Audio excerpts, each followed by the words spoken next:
ಧಮ್ಕಿ leader Rajeev ಗೌಡಗೆ medical test. Rajeev ನವನನ್ನ medical ಟೆಸ್ಟ್ಗೆ ಕರೆತಂದಿದ್ದಾರೆ. ಇದೀಗ ಪೊಲೀಸರು ಚಿಕ್ಕಬಳ್ಳಾಪುರ ಜಿಲ್ಲಾಸ್ಪತ್ರೆಯಲ್ಲಿ ವೈದ್ಯಕೀಯ ತಪಾಸಣೆಯನ್ನ ನಡೆಸಲಾಗ್ತಾ ಇದೆ. ನಿನ್ನೆ ಕೇರಳ ಗಡಿಯಲ್ಲಿ ರಾಜೀವ್ನನ್ನ ಬಂಧಿಸಿದ್ದಂತಹ ಖಾಕಿ ಪಡೆ ಇಂದು ಮೆಡಿಕಲ್ ಟೆಸ್ಟ್ಗೆ ಒಳಪಡಿಸ್ತಾ ಇದೆ. ಧಮ್ಕಿ ಲೀಡರ್ ರಾಜೀವ್ ಗೌಡಗೆ ಮೆಡಿಕಲ್ ಟೆಸ್ಟ್. ರಾಜೀವ್ ಗೌಡ ಅವರನ್ನ ಮೆಡಿಕಲ್ ಟೆಸ್ಟ್ಗೆ ಕರೆತಂದಿದ್ದಾರೆ ಇದೀಗ ಪೊಲೀಸರು. ಚಿಕ್ಕಬಳ್ಳಾಪುರ ಜಿಲ್ಲೆಯ ಆಸ್ಪತ್ರೆಯಲ್ಲಿ ವೈದ್ಯಕೀಯ ತಪಾಸಣೆ.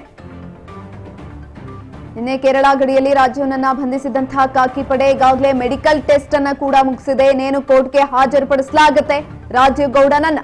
ಧಮ್ಕಿ ಲೀಡರ್ ರಾಜೀವ್ ಗೌಡಗೆ ಮೆಡಿಕಲ್ ಟೆಸ್ಟ್ ಆಗಿದೆ. ರಾಜೀವ್ನನ್ನ ಮೆಡಿಕಲ್ ಟೆಸ್ಟ್ಗೆ ಕರೆತಂದಿದ್ರು ಪೊಲೀಸರು. ಇದೀಗ ಟೆಸ್ಟ್ ಅನ್ನ ಕೂಡ ಮಾಡಿಸಿದ್ದಾರೆ. ಚಿಕ್ಕಬಳ್ಳಾಪುರ ಜಿಲ್ಲಾಸ್ಪತ್ರೆಯಲ್ಲಿ ವೈದ್ಯಕೀಯ ತಪಾಸಣೆಯನ್ನು ನಡೆಸಲಾಯಿತು. ಈಗ ನಿನ್ನೆ ಕೇರಳ ಗಡಿಯಲ್ಲಿ ರಾಜೀವ್ನನ್ನ ಬಂಧಿಸಿದ ಖಾಕಿ ಪಡೆ ಇದೀಗ ಕೋರ್ಟ್ಗೆ ಸಬ್ಮಿಟ್ ಮಾಡೋದಕ್ಕೆ ಹೋಗ್ತಾ ಇರುವಂತದ್ದು. ಚಿಕ್ಕಬಳ್ಳಾಪುರ ಜಿಲ್ಲಾಸ್ಪತ್ರೆಯಲ್ಲಿ ವೈದ್ಯಕೀಯ ತಪಾಸಣೆಯನ್ನ ಮಾಡಲಾಗಿದೆ. ವೈದ್ಯಕೀಯ ತಪಾಸಣೆಯಲ್ಲಿ ಹಲವು ಮಾಹಿತಿಗಳನ್ನ ಕೂಡ ತೆಗೆದುಕೊಂಡಿದ್ದಾರೆ. ಜೊತೆಯಲ್ಲಿ ರಿಪೋರ್ಟ್ ಅನ್ನ ಕೂಡ ತೆಗೆದುಕೊಂಡು ಇದೀಗ ರಾಜೀವ್ ಗೌಡನನ್ನ ಕೋರ್ಟ್ಗೆ ಕರ್ಕೊಂಡು ಹೋಗ್ತಿದ್ದಾರೆ ಪೊಲೀಸರು. ಮೆಡಿಕಲ್ ಟೆಸ್ಟ್ ಆದ ನಂತರ ಕೋರ್ಟ್ಗೆ ಸಬ್ಮಿಟ್ ಮಾಡೋದಕ್ಕೆ ಹೋಗ್ತಾ ಇರುವಂತದ್ದು. ರಿಪೋರ್ಟ್ ಅನ್ನ ಕೂಡ ತೆಗೆದುಕೊಂಡು ಹೋಗ್ತಿದ್ದಾರೆ ಪೊಲೀಸರು. ಬಿಗಿ ಪೊಲೀಸ್ ಬಂದೋಬಸ್ತ್ ಅನ್ನ ಕೂಡ ನಿಯೋಜನೆ ಮಾಡಲಾಗಿದೆ ಈ ಒಂದು ಸಂದರ್ಭದಲ್ಲಿ. ಯಾಕಂತ ಅಂದ್ರೆ ಸತತ 13 ದಿನಗಳ ಕಾಲ ತಲೆಮರೆಸಿಕೊಂಡಿದ್ದಂಥದ್ದು ರಾಜೀವ್ ಗೌಡ.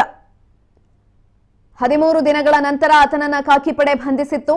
ಈ ಒಂದು ಸಂದರ್ಭದಲ್ಲಿ ಏನೆಲ್ಲ ಮಾಡಿರ್ಬೋದು ಈತ, ಮಂಗಳೂರಿನಲ್ಲಿದ್ದ ಅಂತ ತಿಳಿದು ಬಂತು. ಅದಾದ ನಂತರ ಬೇರೆ ಕಡೆ ಹೋಗಿದ್ದ, ಕೇರಳ ಗಡಿಯಲ್ಲಿ ಈತ ಸಿಕ್ಕಿಬಿದ್ದಿದ್ದಂಥದ್ದು. ಇದೆಲ್ಲ ಕಾಲಾವಧಿಯಲ್ಲಿ ಏನೆಲ್ಲ ಕೆಲಸಗಳನ್ನ ಮಾಡಿದ್ದಾನೆ, ಅವನ ಬಾಡಿಯಲ್ಲಿ ಏನಿದೆ, ಜೊತೆಯಲ್ಲಿ ಯಾವುದಾದ್ರೂ ಡ್ರಗ್ಸ್ ಈ ರೀತಿಯಾದಂತಹ ಮಾದಕ ವಸ್ತುಗಳನ್ನ ತೆಗೆದುಕೊಂಡಿದ್ದಾರಾ, ಈ ನಿಟ್ಟಿನಲ್ಲಿ ಮೆಡಿಕಲ್ ಟೆಸ್ಟ್ ಅನ್ನ ಕೂಡ ಮಾಡಲಾಗಿದೆ. ಟೆಸ್ಟ್ ರಿಪೋರ್ಟ್ ಕೂಡ ತೆಗೆದುಕೊಂಡು ಇದೀಗ ಕೋರ್ಟ್ಗೆ ಹಾಜರುಪಡಿಸುವುದಕ್ಕೆ ಪೊಲೀಸರು ಹೋಗ್ತಾ ಇದ್ದಾರೆ. ಬಿಗಿ ಪೊಲೀಸ್ ಭದ್ರತೆಯನ್ನ ಕೂಡ ನಿಯೋಜನೆ ಮಾಡಲಾಗಿದೆ ಈ ಒಂದು ಸಂದರ್ಭದಲ್ಲಿ. ರಾಜೀವ್ ಗೌಡ ಬೆಂಬಲಿಗರು ಈಗಾಗಲೇ ಪೊಲೀಸ್ ಸ್ಟೇಷನ್ ಮುಂದೆ, ಕೋರ್ಟ್ ಮುಂದೆ ಹಾಜರಾಗಿದ್ರು, ಅಭಿಮಾನಿಗಳಿದ್ರು. ಹಾಗಾಗಿ ಅವರನ್ನ ತಡೆಯೋದಕ್ಕೋಸ್ಕರ ಪೊಲೀಸ್ ನಿಯೋಜನೆಯನ್ನ ಕೂಡ ಮಾಡಲಾಗಿತ್ತು. ಇದೀಗ ಮೆಡಿಕಲ್ ಟೆಸ್ಟ್ ಆದ ನಂತರ ಆತನನ್ನ ಕೋರ್ಟ್ಗೆ ಕರೆದುಕೊಂಡು ಹೋಗ್ಲಾಗ್ತಾ ಇದೆ.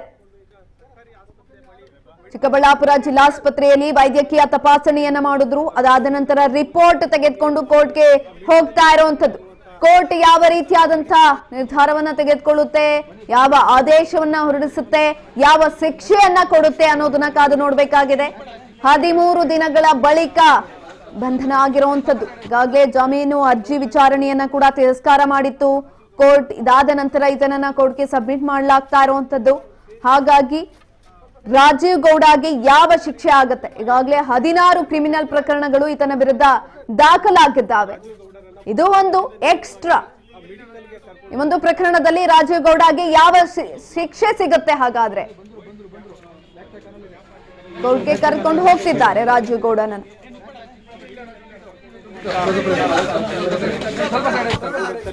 ನೋಡ್ತಾ ಇರ್ಬೋದು ಇಲ್ಲಿ ರಾಜೀವ್ ಗೌಡರನ್ನ ಎಲ್ಲರೂ ಸೇರಿ ಈಗ ಅವ್ರನ್ನ ಕರ್ಕೊಂಡು ಈಗ ಸರ್ಕಾರಿ ಆಸ್ಪತ್ರೆ ಬಳಿ ಮೆಡಿಕಲ್ ಇವರು ರಾಜೀವ್ ಗೌಡರನ್ನ ಪೊಲೀಸರು ಇಲ್ಲಿಂದ ನೇರವಾಗಿ ಮೆಡಿಕಲ್ಗೆ ಕರ್ಕೊಂಡು ಹೋಗುವಂತ ಮೆಡಿಕಲ್ಗೆ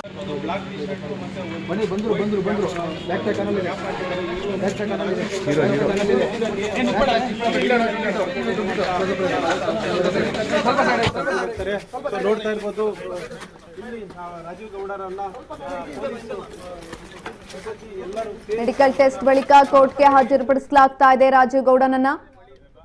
ಟೆಸ್ಟ್ ರಿಪೋರ್ಟ್ ಅನ್ನ ತೆಗೆದುಕೊಂಡು ಧಮ್ಕಿ ಲೀಡರ್ ರಾಜೀವ್ ಗೌಡನನ್ನ ಇದೀಗ ಕೋರ್ಟ್ಗೆ ಪ್ರೊಡ್ಯೂಸ್ ಮಾಡಲಾಗ್ತಾ ಇದೆ. ಮೆಡಿಕಲ್ ಟೆಸ್ಟ್ ಅಲ್ಲಿ ಬಂದಿರುವಂತಹ ರಿಪೋರ್ಟ್ ಅನ್ನ ಆಧಾರವಾಗಿಟ್ಟುಕೊಂಡು ಜೊತೆಯಲ್ಲಿ ಕೆಲವೊಂದಷ್ಟು ವಾದ ಪ್ರತಿವಾದವನ್ನ ಆಲಿಸಿದ ನಂತರ ಕೋರ್ಟ್ ಈ ಒಂದು ಪ್ರಕರಣದಲ್ಲಿ ಯಾವ ನಿರ್ಧಾರವನ್ನ ತೆಗೆದುಕೊಳ್ಳುತ್ತೆ, ಏನು ಮಾಡುತ್ತೆ ಅನ್ನೋದನ್ನ ಕಾದು ನೋಡ್ಬೇಕಾಗತ್ತೆ. 13 ದಿನಗಳ ಬಳಿಕ ಪೊಲೀಸರ ಅತಿಥಿಯಾಗಿರುವಂತದ್ದು ರಾಜೀವ್ ಗೌಡ. ಹಾಗಾಗಿ ಯಾವ ಶಿಕ್ಷೆಯನ್ನ ಕೊಡುತ್ತೆ ಅನ್ನುವಂತಹ ಕುತೂಹಲ ಎಲ್ಲರಲ್ಲಿ ಎಡೆ ಮಾಡಿಕೊಟ್ಟಿದೆ. ಅಮೃತಾ ಗೌಡಗೆ ನಿಂದಿಸಿದ್ರು, ಕೆಟ್ಟ ಕೆಟ್ಟ ಶಬ್ದಗಳಲ್ಲಿ ಬೈದಿದ್ರು, ಅವಾಚ್ಯ ಶಬ್ದಗಳನ್ನ ಬಳಕೆ ಮಾಡಿದ್ರು. ನಿಟ್ಟಿನಲ್ಲಿ ಧಮ್ಕಿ ಲೀಡರ್ ರಾಜೀವ್ ಗೌಡಗೆ ಮೆಡಿಕಲ್ ಟೆಸ್ಟ್ ಅಂತ್ಯವಾಗಿದೆ. ಚಿಕ್ಕಬಳ್ಳಾಪುರ ಜಿಲ್ಲಾಸ್ಪತ್ರೆಯಲ್ಲಿ ವೈದ್ಯಕೀಯ ತಪಾಸಣೆ ಕೂಡ ಮುಗಿದಿದೆ. ಕೆಲವೇ ಕ್ಷಣದಲ್ಲಿ ಕೋರ್ಟ್ಗೆ ಹಾಜರುಪಡಿಸಲಾಗುತ್ತೆ ರಾಜೀವ್ ಗೌಡನನ್ನ.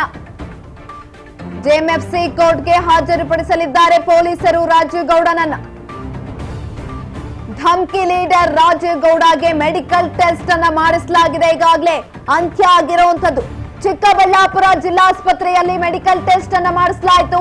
ಇನ್ನೇನು ಕೆಲವೇ ಕ್ಷಣದಲ್ಲಿ ಕೋರ್ಟ್ಗೆ ಹಾಜರುಪಡಿಸಲಾಗುತ್ತೆ ರಾಜೀವ್ ಗೌಡನನ್ನ.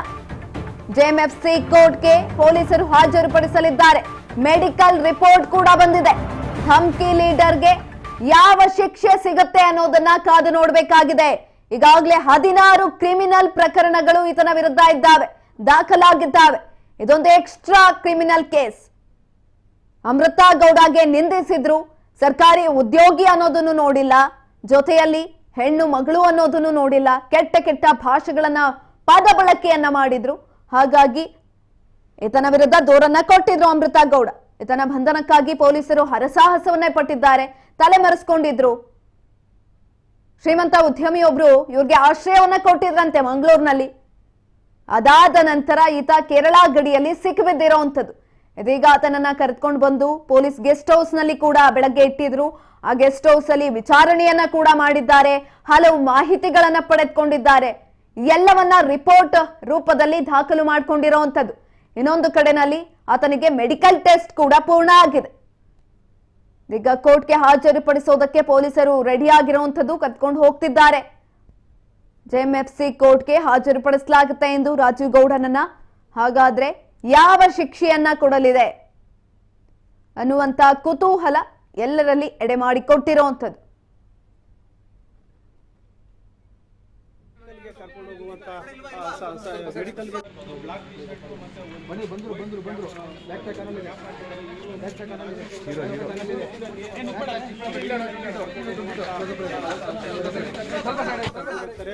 ನೋಡ್ತಾ ಇರ್ಬೋದು. ಇಲ್ಲಿ ರಾಜೀವ್ ಗೌಡರನ್ನ ಪೊಲೀಸರು ಎಲ್ಲರೂ ಸೇರಿ ಈಗ ಅವ್ರನ್ನ ಕರ್ಕೊಂಡು ಈಗ ಸರ್ಕಾರಿ ಆಸ್ಪತ್ರೆ ಬಳಿ ಮೆಡಿಕಲ್ ಇವರು ರಾಜೀವ್ ಗೌಡರನ್ನ ಪೊಲೀಸರು ಇಲ್ಲಿಂದ ನೇರವಾಗಿ ಮೆಡಿಕಲ್ಗೆ ಕರ್ಕೊಂಡು ಹೋಗುವಂತ ಮೆಡಿಕಲ್ಗೆ